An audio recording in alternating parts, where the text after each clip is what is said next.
Hi, folks. Welcome to our special video. Do read the disclaimer. Today's topic is very interesting, the casino math that can transform your portfolio. So, what has the casino math to do with your portfolio is something that you may be wondering about. So, let's look at what happens in the casino. I'm sure all of you have visited a casino or seen it in the movies. A 25-year-old software engineer wins $39 million on a slot machine after putting in $100. A player at Eagle Mountain Casino wins $3 million after placing a $3 bet. A gambler wins an online slot with a 20-cent bet with a jackpot of $9 million. So these are some of the larger online casino jackpots that have been ever recorded. So you may wonder, how can a casino operate like this sustainably if they're going to pay out winners like this? How does it happen? Now, casinos are making a lot of money. There's no doubt about that. So what they do is they're managing their risk reward. So the casino will let you win perhaps 7 out of 10 rounds, but still end up profitable because they're not aiming to be right most of the time.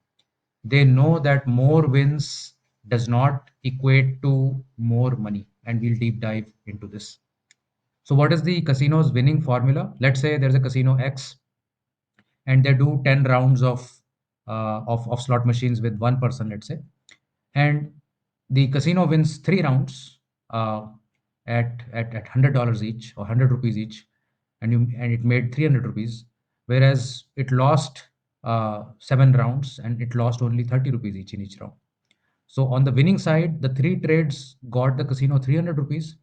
On the losing side, the seven wrong trades for them lost them 210. So they still end up making 90 rupees, which intuitively did not seem so when you said, 70% of the transactions are going in a loss for casino. So this is called the risk reward management, and this is pervasive and applicable across any and all investment strategies. So any quant-based strategies, any investing strategies will definitely deploy this. Let's get into a real example of two investors A and B. So let's say investor A wins 75% of trades with an average gain of 20% and loses 25% of trades with average loss of 40%. So let's say this investor A is Ram, investor B is Sham, who wins only 25% of the trade. So he does 100 trades in a year. He's only able to win in 25% of them. But each time he wins 80% gain on every trade. And he also loses 75% of the trades. So out of the 100 trades in a year, he loses 75 of the trades. But each trade he loses only 10% on average. So this is the profile of Ram and this is the profile of Sham. Now, any guesses in terms of who would perhaps at the end of the year make more money, make more returns, right? So the result is that Ram would make 5% return, but Sham would make 13% return. And let's go back to this example to show you Ram was doing 75% of winning trades. Sham was only having 25% of winning trades. Ram was having 25% losses only.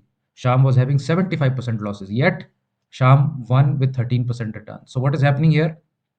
If we deep dive into this, what is going wrong for investor A or Ram? He is cutting winners early. So he is in a rush to lock in profits. That's why his average wins are small. And at the same time of cutting your winners early, he's also holding on to losers long. So he has less number of losers, but he's holding them for too long. He's thinking that the stock will come back, let me hold on to them. So the result of this is that he's getting small wins but massive losses. Whereas Sham has the exact opposite profile, wherein he's cutting losses fast, strict stop losses at very near where he entered, and he's allowing the winners to run. Some winners are giving him a complete, ball out of the park kind of situation. Result is many small losses, but few massive wins. And this isn't random. This is well documented, global behavior pattern called loss aversion. So whenever we have a loss, it pains us two times more than an equivalent gain would have given us pleasure.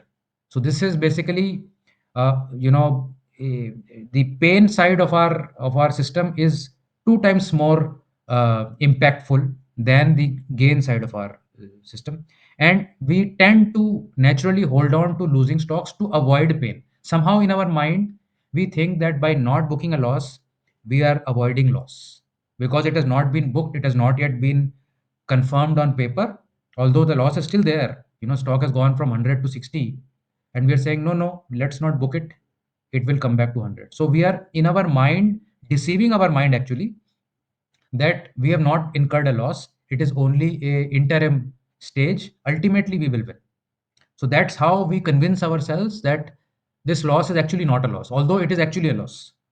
And also, on the other flip side, when we sell winning stocks early, a lot of people will just sell, 5%, 10%, 20% gain. Let's get out of it. They're in a rush to book profit. The stock which is going higher is actually telling you that, I can go much higher. At all time high, it is telling you there is no resistance on top. I can go 5x, 10x, anywhere I can go. But people are very afraid of heights. So instead of being afraid of stocks coming down, it is actually the reverse psychology that is taking place, where people are afraid of stocks going up. This is exactly of what can create the difference between success and failure. How can you feel more confident if things are going against you? You should be feeling confident if your stocks are going in the direction that you want it to go. Right? You are sitting in a car, you want it to go forward. If it starts to go back, you should be worried at that point, that I put my forward gear but the car is going back.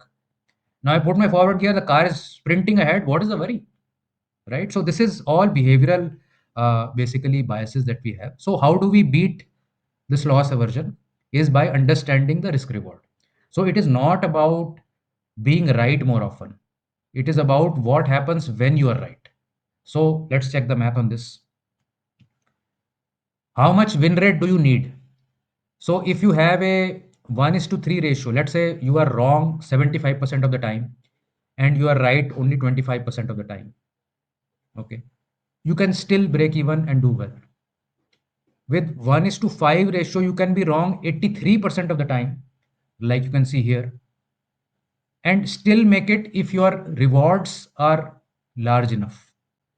Usually, most traders, most investors lie in this bucket, where they have more losses than wins. The amateur traders or investors have more wins than losses, but the professional traders and investors have more losses than wins, because they know that the wins that they will get, they are going to win very, very big. So why should we focus on cutting down losers? Because as you come down the drawdown ladder, let's say you are at 100, now you come down to 50. Now you have to make 100% on that stock to come back to 100. So if you come down to 60%, you have to now make 150%. If you come down to 70, you have to make 233%. The asymmetry is brutal the more you come down. So the idea should be that I should not allow my stocks or my portfolio to bleed too deep. And the life example of this is that you are running on the road and you fall in a ditch. If it's a 3 feet ditch, you will come out and start running again. But if it's a 30 feet ditch, probably you're not never coming out. So always don't allow any deep losses to happen. So you have to cut your losers early and allow your winners to run. Now let's also see how a sample systematic model works on a principle of the casino math. So this is very, very important. So non-discretionary momentum portfolio example I've taken. Total transactions uh, are 242 in this case. It's a case study.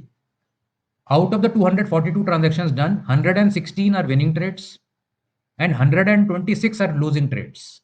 So there are more losses than wins in this particular example. However, despite 52% losers and 48% winners, the average gain per winner is 25%. So each stock that won gave 25% return, and each stock that lost on average lost 9%. The biggest winner, because you allowed winners to run, was 298%. The biggest loser was 44%. So this is the scatter chart of all the trades that took place. And you can see that this is the zero line here. So there are many trades which are below the zero line, on the left side of the zero line, and there are many trades which are on the right side of the zero line, almost symmetrical to the left side. But then there is, a 20% of trades, or 15 to 20% trades, which have sort of escaped this entire symmetry, and some have, gone ahead and reached some 298%, 100 and 219%, 144%. So these are the multi-baggers. Some of the multi-baggers that this strategy has managed to follow as a winning trade. And these are this, just like in Pareto's rule, the 20% is going to make you most of the gains of your portfolio. So the 80% gains probably are coming from 20% stocks. That exactly works, uh, you know, absolutely the same way in real life when you follow these principles. So this is real and live example of, how this actually works out in a momentum portfolio. So just to conclude, high win rate does not ensure profits. Don't run after high win rate. Run after high, average win per win rate. The loss aversion is pushing investors to hold losers. Don't do that. Today's loser could become the next decade's loser. You never know when it's going to come back. So don't do that. Sell out your stocks that are not going as per your liking. Churning can be powerful when it comes from disciplined stop loss. So you're not panicking, you're not over trading, but you are churning your portfolio basis some structure and basis some disciplined approach, and that is not bad at all. The real edge most often comes from keeping losses minimal, as I mentioned. I would like to know in the comments how you win against your biases. How do you incorporate risk reward in your strategy or portfolio? And did this content make sense to you or not? Do write in, and I'd love to read your comments. Of course, if you want, you can join the 50,000 plus community of Weekend Investing Community, and there's a link in the description below. You can drop in your email, and we'll certainly be sending you more premium market insights, and you can learn more about momentum investing there. If you like this content, perhaps you would like this other content also on your screen. If you like the content, certainly do give us a like or a share. And my request and my team's request is do subscribe to our channel. Thanks. Bye.